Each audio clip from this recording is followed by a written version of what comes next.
परवरदिगार आलम ने क्या कहा, जब जनाबे मूसा एक जगह से गुजर रहे थे, आप देखिए जनाबे इस तरह से दूसरों की गलतियों को आप लोग नजरअंदाज करें। जनाबे मूसा एक जगह से गुजर रहे थे,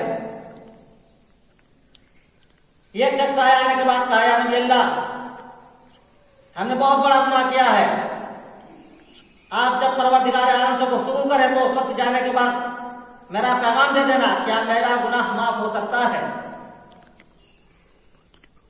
जनाब मूसा ने परवरदिगार आलम की बारगाह में अर्ज किया, परवरदिगार, हमें एक शख्स मिला था, उसने कहा कि अपने परवरदिगार से पूछना क्या हमारा गुनाह माफ हो सकता है।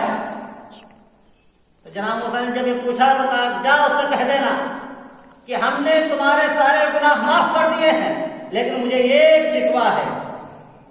कहा, तुम्हें क्या शिकवा है? कहा, एक शिकवा ये है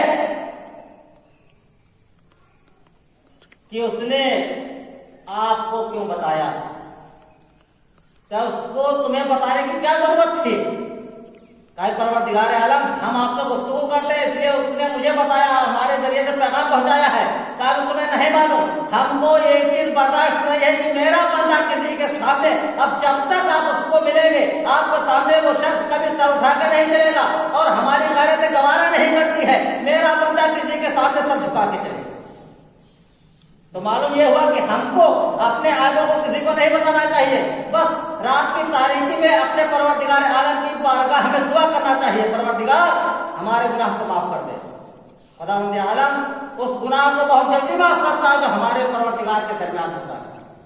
YouTube एनालिटिक्स के मुताबिक हमारे व्यूवर्स में से 76% लोगों ने हमारे चैनल को सब्सक्राइब नहीं किया है और सिर्फ 25% सब्सक्राइबर्स ने ही बेल आइकन को प्रेस किया है। हम तमाम व्यूवर्स से दरखास्त करते हैं कि हमारे चैनल को सब्सक्राइब करें और बेल आइकन को प्रेस करें ताकि हमारी लेटेस्ट वीडियोस आप तक पहुंच सके।